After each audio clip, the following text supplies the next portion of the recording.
দেশকে শক্তিশালী করতে হবে, দেশের উপরে আক্রমণ আসছে, প্রত্যেকটি নাগরিককে সামরিক প্রশিক্ষণ দিতে হবে। আমরা আমাদের দেশমাতৃকা রক্ষার লড়াইয়ে ইনশাআল্লাহ আমরা জীবন দেব, আমরা সম্পদ দেব। যদি আবু হুরায়রা আরব দেশে বসে বলতে পারেন, নবীজির সাহাবী আবু হুরায়রা, আমি যদি সেই যুদ্ধ পেয়ে যাই, উনফিক ফিহা নাফসি ওয়া মালি, আমি সেই গাজওয়াতুল হিন্দে আমার জান মাল সব ব্যয় করে দেব। আর যদি সেই যুদ্ধে আমি মারা যাই, ওই নিস্তুশহিদ তুফান আবু হুরায়রাতাল মুহাররার, আমি সেই যুদ্ধে আমি যদি নিহত হয়ে যাই, শহীদ হয়ে যাই, আমি জাহান্নাম থেকে মুক্ত আবু হুরায়রা। তো রাসূল যেখানে বলছেন ইসাবাতান মিন উম্মতি, আমার উম্মতের দুটি দল, দুটি গ্রুপ, দুইটি যোদ্ধা দল, আহরাজাহুমাল্লাহু মিনান নার, আল্লাহ তাদেরকে আমার জবানে সেই 1450 বছর আগেই নবীর জবানেই বলছেন আহরাজাহুমাল্লাহু মিনান নার, আল্লাহ তাদেরকে জাহান্নাম থেকে, আগুন থেকে মুক্ত করে দিয়েছেন। শেষ জামানার এসকেটোলজি, শেষ জামানার যে জ্ঞান, এটা অর্জন করা শেষ জামানার মানুষদের উপরে জরুরি, অব্লিগেটরি, এটা ওয়াজিব। আজকে আপনাদের কাছে আমি রোড ম্যাপ প্রকাশ করব। আমাদের সীমান্তে যারা খুব অন্যায় করছে, এখন যারাই মুসলিম উম্মার বিরুদ্ধে অন্যায় করবে, আকাশের মার, জমিনের মার, শতাব্দীর মার খেয়ে নাস্তানাবুদ হতে বাধ্য। যেমন হরমুজ প্রণালীর ইতিহাস তো আমাদের সামনে আছে, এটা শতাব্দীর মার খাচ্ছে, এলাহি মার, রব্বানি মার, মালায়েকি অ্যাঞ্জেল ফোর্সের মার খাচ্ছে, শতাব্দী পরিবর্তনের মার খাচ্ছে। কোনো অন্যায়, কোনো জুলুম এই যুগে আর টিকবে না, ইনশাআল্লাহ টিকতে পারবে না। আমার খুব দুঃখ হয়, সীমান্তের ওপারে যারা 1-2 মিনিটে বাংলাদেশকে দখল করে ফেলবে, নাস্তানাবুদ করে ফেলবে, বাংলাদেশ নিয়ে এইসব অহংকার ঔদ্ধত্য যারা দেখাচ্ছেন, তারা নিজের হাতেই নিজের দেশটা মুসলিমদের হাতে তুলে দিচ্ছেন। সেদিন দূরে নয় যে আমরা দেখব সেই দেশে বিভিন্ন গুরুত্বপূর্ণ পদে বাংলাভাষীরা ক্ষমতার চেয়ারে বসে আছে, ইনশাআল্লাহ। লিখে রাখুন আজকে কত তারিখ, কোন জুমা। আমি বলছি, আমি কোরআনের নয়নে দেখে দেখে বলছি, একটা রোড ম্যাপ আছে আমার হাতে। বর্তমান 3 স্তরের যুদ্ধ পৃথিবীতে হবে। 1 স্তরের যুদ্ধ হলো গাজওয়াতুল হিন্দ, মুসলিম আর মুশরিক, বহুত্ববাদী ভার্সেস একত্ববাদী যুদ্ধ। এই যুদ্ধে একত্ববাদীরা বিজয়ী হবে, ফয়সালা হয়ে গেছে, রায় লেখা হয়ে গেছে আকাশে। আমার উম্মতের একটি দল ভারতের চাপিয়ে দেওয়া যুদ্ধে অংশ নেবে, প্রতিরোধ করবে, তাদের বিরুদ্ধে পাল্টা যুদ্ধ ডিক্লার দেবে। ফায়াফতাহুল্লাহু আলাইহিম, আল্লাহ তাদেরকে বিজয়ী করবেন। এটা রায়, এই যুদ্ধের ফল দিয়ে দিলাম। এখন দেখো তোমরা তোমাদের দেশটা কি মুসলিমদেরকে দিয়ে দিবা, না তোমরা ক্ষমতায় থাকবা, তোমাদের ইচ্ছা। গন্ডগোল করবা, দেশ হারাবা। হয়তো ভাবছো কিভাবে হারাবো, সেটা বুঝবা যখন হারাবে, তখন বুঝবে। এটা মিরাকল শতাব্দী, এটা দুর্বলদের শতাব্দী, এটা অলৌকিক শতাব্দী। এখানে লৌকিকতার অস্ত্রের কোনো হিসাব নিকাশ, সৈন্যবল সৈন্য দলের কোনো হিসাব নিকাশে কোনো কাজে আসবে না। এখানে মুসলিমদের ছোড়া খুব অল্প দামের একটি হাতিয়ার তোমাদের $100 কোটি হাতিয়ারকে নাস্তানাবুদ করে দেবে, যেটা আমরা চোখে দেখছি। সম্মানিত মুসল্লিয়ানে কেরাম, এই খুতবাটি এইভাবে কেন দিচ্ছি, যেহেতু আমরা আক্রান্ত। সীমান্তে আমাদের ভাই বোনগুলোকে কিভাবে হত্যা করা হচ্ছে, এই হত্যার প্রতিশোধ আল্লাহ নেবেন। এই হত্যার প্রতিশোধ হিসাবে বাংলাভাষীরা সমগ্র ভারতবর্ষের উপরে কর্তৃত্ব করবে ইনশাআল্লাহ। এটা কোরআনের আয়াত বলছে, ফাকাদ জাআলনা লিওয়ালিহি সুলতানা। বাংলা ভাষা কি কোনো অপরাধ? বাংলা ভাষা কিসের অপরাধ? এটা আমার মায়ের ভাষা। দুনিয়ার কি সব মানুষের ভাষা হিন্দি ভাষা হয়ে যাবে? হবে না। ভাষা তৈরি হয় মাটি, আকাশ এবং পৃথিবীর পারিপার্শ্বিক পরিস্থিতির কারণে ভাষা তৈরি হয়। যেমন বাংলাদেশে স্বয়ংক্রিয়ভাবে গাব গাছ তৈরি হয়, আম গাছ জন্মলাভ করে, নারিকেল গাছ হয়, সুপারি গাছ হয়। অতীতে কেউ এসব গাছ লাগাতো না। এগুলি এই মাটি, আকাশের এই পারিপার্শ্বিক এই ভৌগোলিক সীমারেখার গুণবৈশিষ্ট্যে আল্লাহ দিয়েছেন। এগুলো এখানে এভাবে হবে। কোনো দেশে আঙ্গুর হবে, সেখানে খেজুর হবে, সেখানে বেদানা হবে, তিন জাইতুন হবে। ওখানকার লোকাল মাটি, আকাশ, বায়ুমণ্ডলের পরিবেশগত তারতম্যটা হবে। অকদ্দরা ফিহা আকওয়াতাহা ফি আরবাতি আইয়াম। আল্লাহ তাআলা 4 দিনে পৃথিবীর কোন অঞ্চলে, কোন পরিস্থিতিতে, কোন পরিবেশে, কোন মাটি আর কোন ভৌগোলিক সীমারেখায় কি খাদ্য, ফল, ফসল উৎপন্ন হবে তিনি নির্ধারণ করে দিয়েছেন। সেই মাটির সেই বৈশিষ্ট্য দিয়েছেন। বাংলাদেশে কোনো আমেরিকার শিশুর জন্ম হলে তার মুখে ইংরেজি ভাষা জন্মলাভ করবে না, তার মুখে বাংলা ভাষাই জন্মলাভ করবে। কারণ এটা এই মাটি, এই এই বায়ুমণ্ডলীয়, এই জিওগ্রাফিক্যাল ডেমোগ্রাফি বা জনতাত্ত্বিক এটা বৈশিষ্ট্য। এখানে বাংলা ভাষা তৈরি হয়। সে ভাষাও একটু প্রতি 12 মাইল অন্তর অন্তর চেঞ্জ হয়। কুমিল্লা যান, একটু চেঞ্জ। নোয়াখালী যান, আপনি অনেক কথা বুঝবেনই না কি বলল। চিটাগাং যান, আপনার কাছে মনে হবে কি এটা কি বলল। মাটি আর মানুষের তারতম্যে প্রতি 12 মাইল অন্তর অন্তর ভাষার পরিবর্তন হয়। তাহলে এটা কি মানুষের তৈরি? আল্লাহর তৈরি। এখন বাংলা ভাষায় কথা বলার কারণে যদি আপনি আপনার দেশ থেকে বাংলাভাষীদেরকে বের করে দেন, মিথ্যা কথা বলেন। 1947 সালে হিন্দুস্তান থেকে কোটি কোটি লোক বাংলাদেশে এসেছে। এই দেশে কয়েক কোটি লোক, কোটি কোটি লোক পাওয়া যাবে 47-এ হিন্দুস্তান থেকে বাংলাদেশে এসেছে। আমরা কি বলেছি কোনোদিন তোমরা অনুপ্রবেশকারী, হিন্দুস্তান চলে যাও? এটা কেমন কথা? বাংলাদেশ থেকে হিন্দুস্তান যাওয়া, হিন্দুস্তান থেকে বাংলাদেশে আসা, হিজরত, ইমিগ্রেশন তখন হয়েছে দেশ বিভাগের কারণে। দেশ বিভাগ মুসলমানের কারণে হয়নি। দেশ বিভাগ আজকে আরএসএস যা বলে, বিজেপি যা বলে, তাদের কারণে হয়েছে। দেশ বিভাগ 47-এ হয়েছে, কিন্তু 1920 সালে নাগপুর কংগ্রেসের কনফারেন্সে যখন মোহাম্মদ আলী জিন্নাহ বক্তৃতা করছিলেন, তিনি বক্তৃতা করতে উঠে মিস্টার গান্ধী বলেছেন। তিনি ইংরেজিতে কথা বলতেন, এই জন্য তিনি ইংরেজি ভাষার মিস্টার ব্যবহার করেছেন। মহাত্মা গান্ধীর অনুসারীরা বললেন, না, মহাত্মা গান্ধী বলেন। ওনার মুখ দিয়ে মহাত্মা গান্ধী আসেনি, উনি আবার মিস্টার গান্ধী বললেন।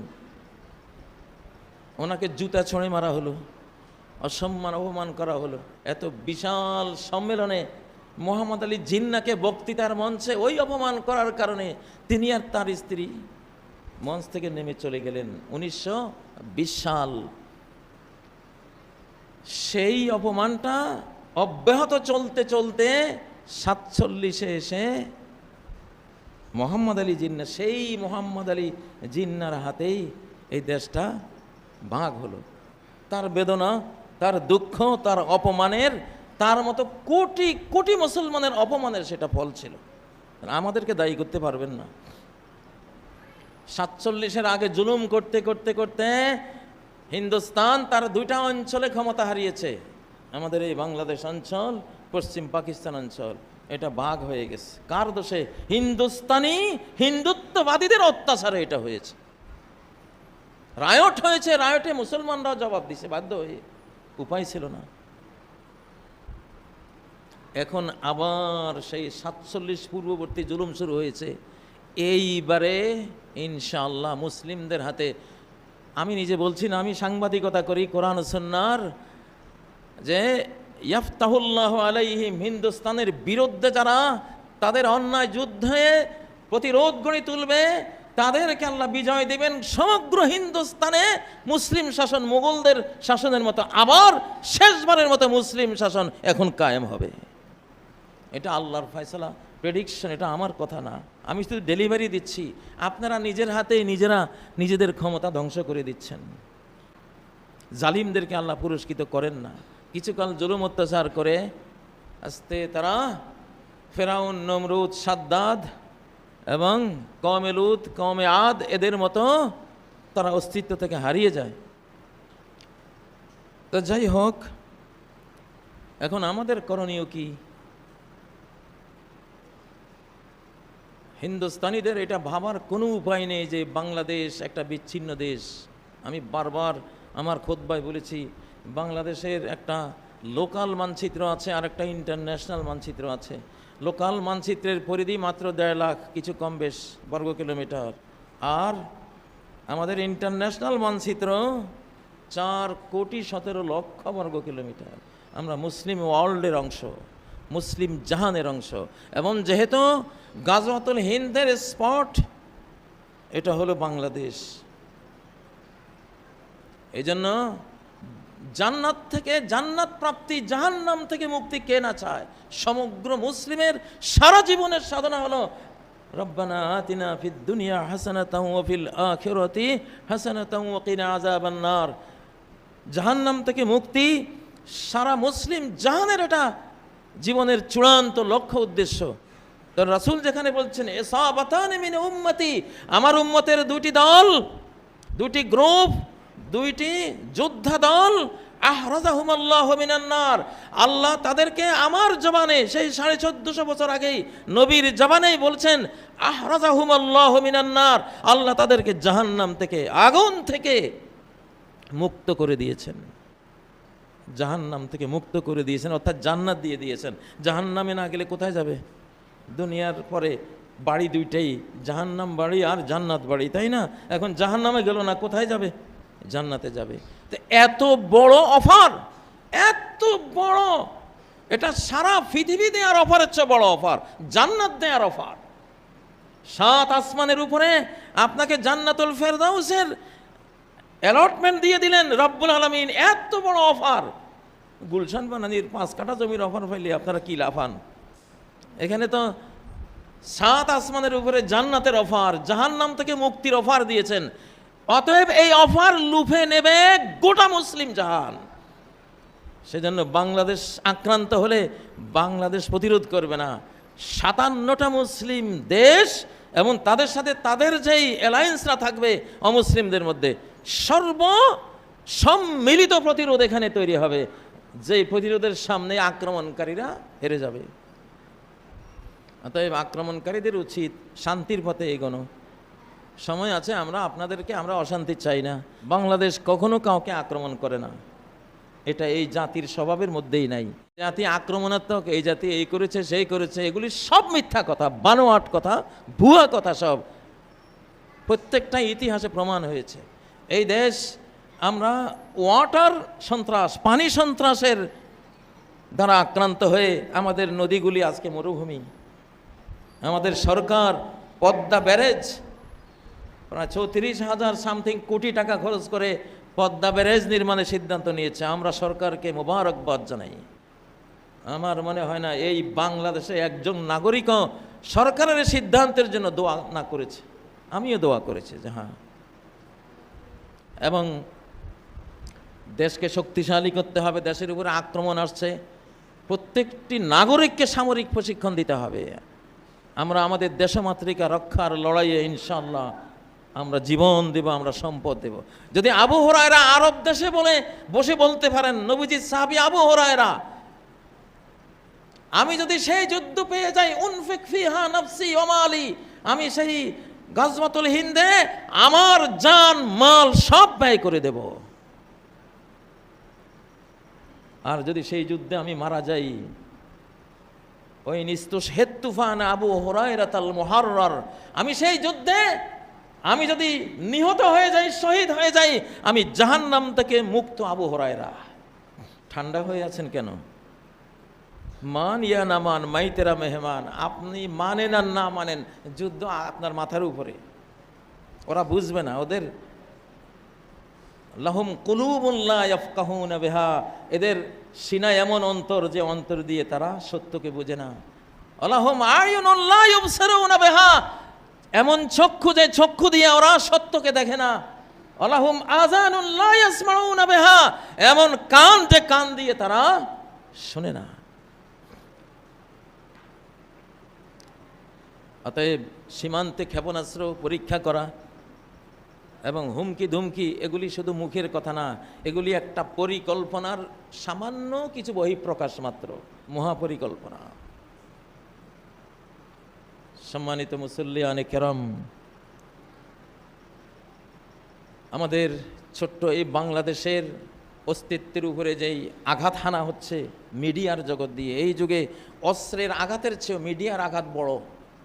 আমাদের এই যুগে অস্ত্রের আঘাতের চেয়েও মিডিয়ার আঘাত বড়। মিডিয়ার আঘাতগুলি কি ভয়ঙ্করভাবে একেবারে বায়ুমণ্ডল চিরে আমাদের কান পর্যন্ত এসে যাচ্ছে, আপনারা তো দেখতেই পাচ্ছেন, খুললেই দেখি। অতএব আমাদেরকে দোষ দেওয়ার কিছু নেই, আমরা আক্রান্ত, আমরা মজলুম, আমাদেরকে হত্যা করা হচ্ছে।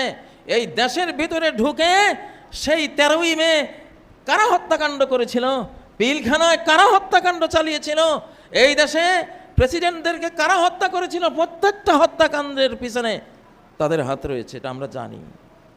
এগুলি প্রকাশ্য কথা। আরও আগামী দিনে এবং চলমান দিনগুলিতে যে হত্যাকাণ্ড হচ্ছে, এটা তারা দায়ী, তাদের দোষ। এখন সেই কারণেই আল্লাহ তাআলার ফয়সালা হয়েছে, পৃথিবীকে আল্লাহ নিজ হাতে নিচ্ছেন। প্রথম হবে মুসলিম মুশরিক যুদ্ধ, গাজওয়াতুল হিন্দের রূপে। এখানে মূর্তি পূজার সমাপ্তি ঘটবে। গোটা হিন্দুস্তানের হিন্দুত্ববাদীদের অন্যায়, তাদের দোষে তারা তাদের রাজ্য হারাবে, মুসলিমদের দোষে না। মুসলিমরা আক্রমণ করতে যাবে না, আক্রান্ত হয়ে প্রতিরোধ করতে যাবে। আমি কোনো আন্দাজ অনুমান করার কথা বলি না, কখনো না। আমি কোরআনের গ্লাস দিয়ে, মিরর দিয়ে দেখি ফিউচারকে, ভবিষ্যৎটাকে। কারণ কোরআন 80%ই বুক অফ ফিউচার, ভবিষ্যতের কিতাব। ভবিষ্যতে কি হবে, তুমি কি করে কবরে তোমার কি হবে, মৃত্যুর পরে তোমার কি হবে, হাসরের মাঠে তোমার কি হবে, ডান হাতে তুমি আমলনামা পাবা না বাম হাতে পাবা, চিরসুখের জান্নাতে যাবা না চিরদুঃখের জাহান্নামে তলিয়ে যাবা। ফিউচার, শুধু future. Quran book of future. এটা ভবিষ্যতের কথা বলে, অতীতের ইতিহাসও বলে, ভবিষ্যৎ দেখাবার জন্য, যে অতীতের আয়নায় ভবিষ্যৎটাকে দেখো।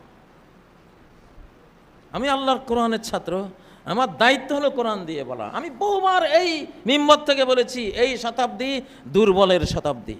দুর্বল দিয়ে সবলকে হারিয়ে দিবেন রব্বুল আলামিন, যেহেতু তিনি যার সাথে আছে সেই তো সবল, সেই তো পরাশক্তি, সেই তো সুপার পাওয়ার।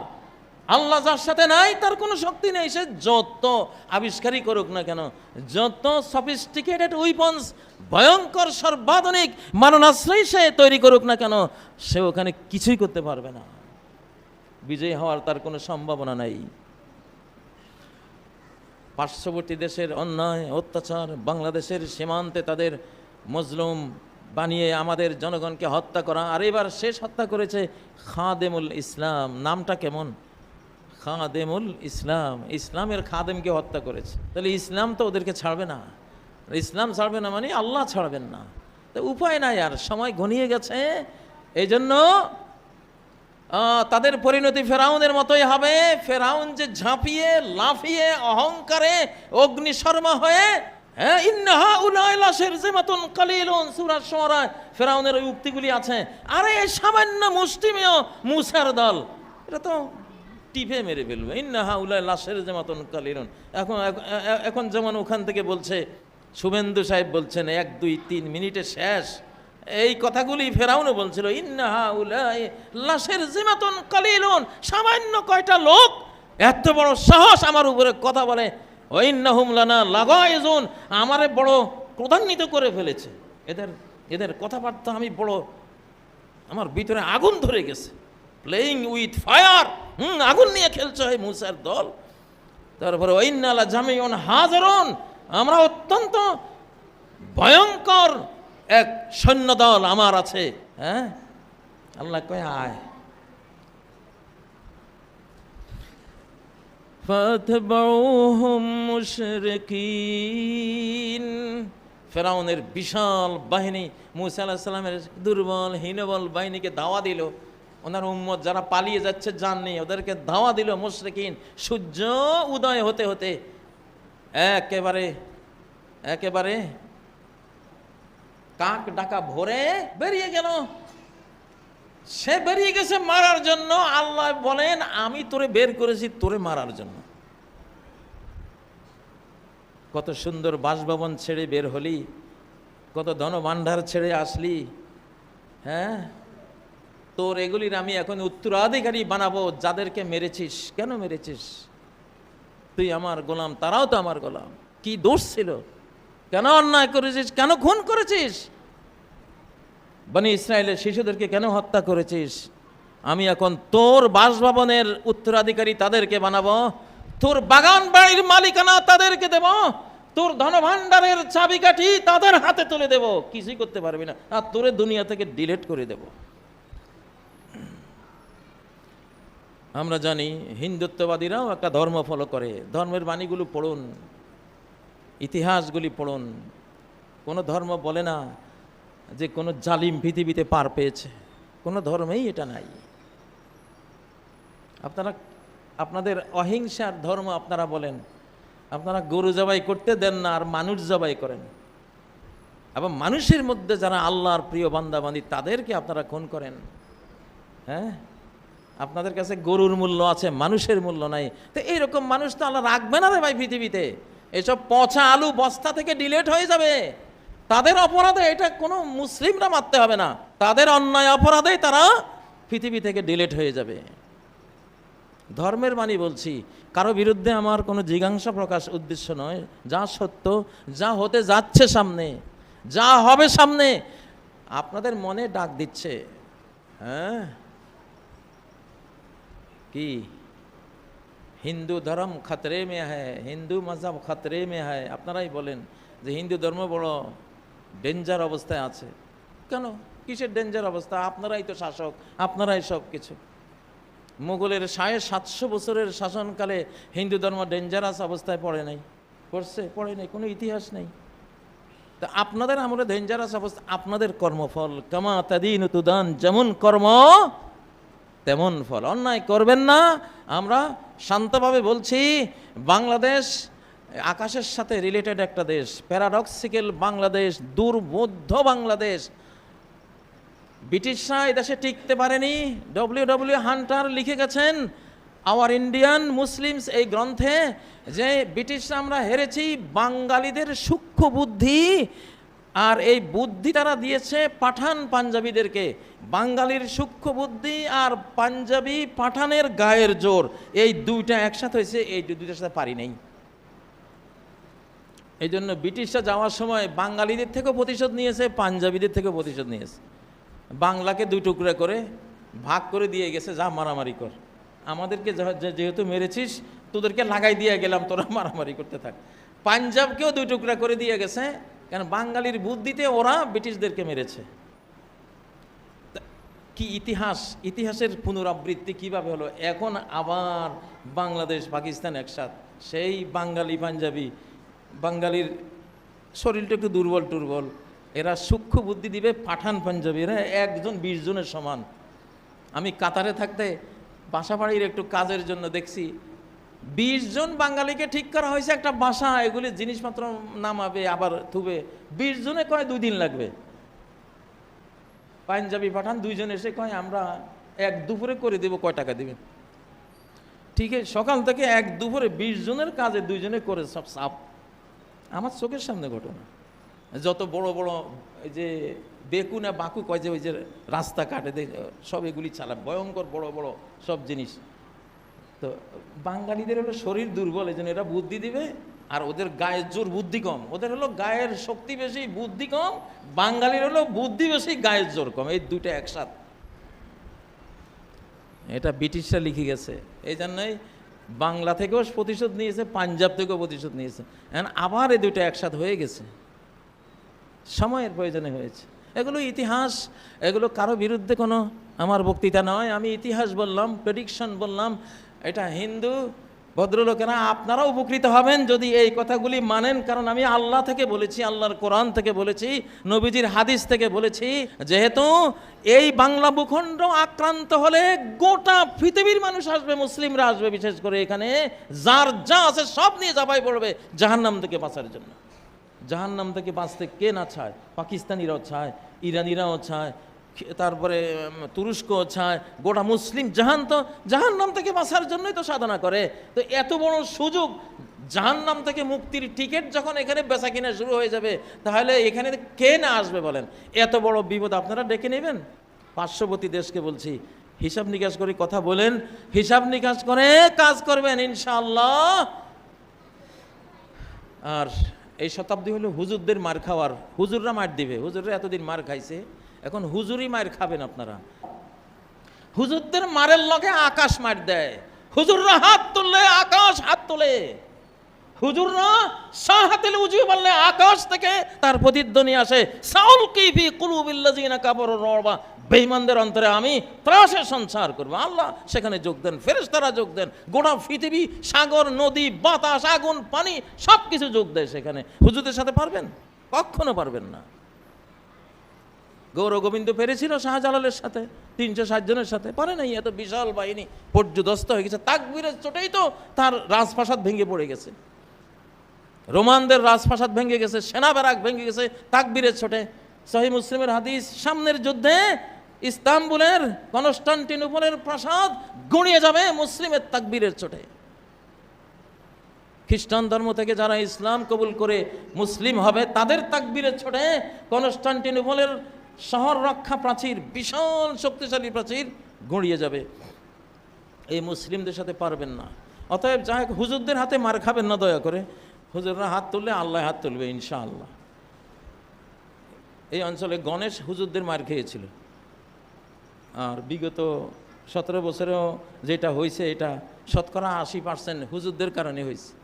আকাশ মাত দিয়েছে অভাবনীয়, অকল্পনীয় পথে। অতএব এই দেশের আলিম ওলামাকে হাবিজাবি, ওই যে জঙ্গিটা আপনারা তো এখন আপনাদের যে আস্ফালন, আপনারা হিন্দুত্ব জঙ্গিবাদ চর্চা করেন, আমরা শান্তিবাদ চর্চা করি। আমরা কাউকে আক্রমণ করতে যাই না, এটা আমাদের ইতিহাসে নাই। আল্লাহ তাআলা আপনাদেরকে হেদায়েত দান করুন, আপনারা সঠিকটা বুঝুন। বাংলাদেশের সাথে ব্যবসা বাণিজ্য চলতে পারে, ন্যায় নীতি চলতে পারে, কিন্তু আপনারা চলবেন না, এটা আমি জানি। তারপরেও বললাম আল্লাহ তাআলা আমাদের এই দেশকে হেফাজত করুন। আমরা এই জাতি, আমাদের সরকারের সাথে আমরা সীসাডালা প্রাচীরের মতো ঐক্যবদ্ধ ইনশাআল্লাহ। এখন কোনো দল টল নাই, সব আমরা বাংলাদেশি। এই দেশের জনগণ, এই দেশের সরকার ঐক্যবদ্ধ হয়ে ইনশাআল্লাহ এই ভূখণ্ড, মুসলিম ভূখণ্ডকে আমরা রক্ষা করব, রক্ষা হবে বলে এটা হাদিসে আছে, এবং সম্প্রসারিত হয়ে যাবে ইনশাআল্লাহ। আকুলু কাওলি হাযা ওয়া আস্তাগফিরুল্লাহ লি ওয়া লাকুম ফাস্তাগফিরুহু ওয়া তুবু ইলাইহি ইন্নাহু হুয়াল গফুরুর রহিম।